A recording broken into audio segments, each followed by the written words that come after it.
Words matter. And when you're living with MS, many words can be complex, confusing, and even scary at times. But learning more about the words we use when we're talking about MS can be empowering. Staying in the know can help people be accurate when they describe their MS and be proactive in their care. Let's learn more together. Welcome to this edition of Wise Up Words and Why They Matter. I'm John Strum, and joining me for today's conversation is Moyna, who lives with relapsing-remitting MS. Thanks for joining us today, Moyna. Thanks for having me, John. Glad to be here. Can you tell me when you were diagnosed with MS? Sure, I was diagnosed with MS on December 31st, 2019, at the beginning of 2020. Definitely a very interesting time, but thankfully my diagnosis was pretty quick. I displayed symptoms in November and was diagnosed by the end of December. So, very interesting time. Shared decision making is the term that describes how an individual with MS works together with their healthcare provider to determine the best treatment plan for them. So tell me, why is the ability to have clear and direct conversations with all the members of your care team so important? I definitely think that's really important so that everyone is able to speak on your behalf. Definitely within MS, it's very uncertain. You don't know physically what you may be experiencing. And I think it's best that everyone around you knows exactly what your needs and wants are. So just something as simple as that, letting everyone know this is what I need, this is what I want. And I think it's been easier, at least from my story, is that everyone is aware of where my MS is. So no one is surprised, no one is scared, everyone's fully up to date with what I'm experiencing and what day-to-day life looks like for me.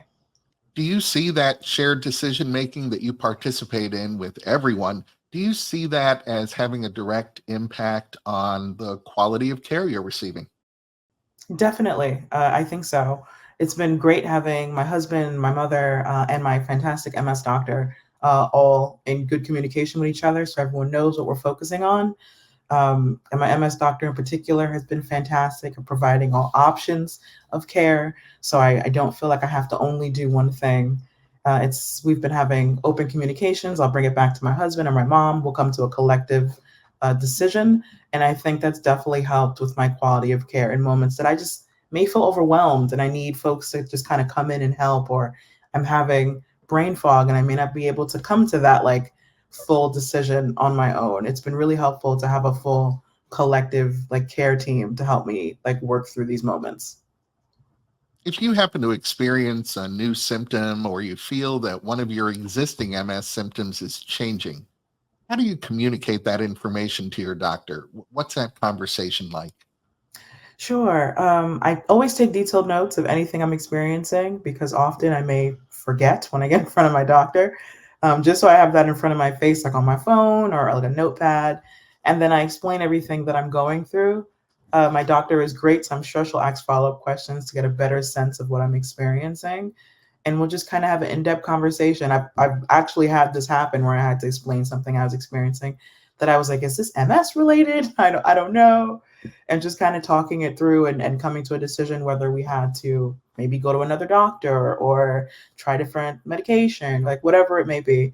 But yeah, just coming like fully prepped has helped me to be able to have a better like conversation with my doctor.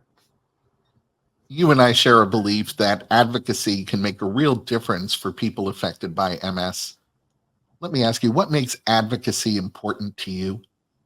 Advocacy is important to me because no one knows my body better than I do. And sometimes certain medical biases sometimes may get in the way. I am a plus size Black woman, so there's a lot of assumptions on me. So it's just making it clear I only have MS, this is my diagnosis, and just advocating on things that make things easier. But yes, advocacy has always been something that once I got through that level of being uncomfortable and then being able to confidently speak for myself, it's been essential in my quality of care. How do you see the impact of the words you choose when you're sharing your personal story or advocating on your own behalf? The impact of my words is definitely important. Like I said, I have brain fog. So I have to be very mindful of how I'm speaking and very intentional with my words because a lot of times from up here to here, there's a big disconnect and it's not coming out the way I want. So I have to really kind of stress my words, be able to articulate my thoughts and feelings, whether it's something like this, an interview, whether I'm at work, outside, or with my doctor. I try to be very focused and intentional with my words so that I'm able to explain myself properly, because brain fog sometimes really, really gets in the way of that. I understand.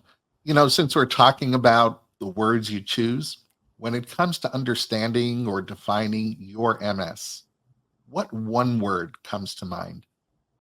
The one word I can think of is intentional, which I know is a little bit of an interesting word to use, but what kind of started me doing this is that I didn't really see much folks looking like me living with MS, and I was terrified. So I started like sharing my journey online, and it's just been a beautiful this journey so far.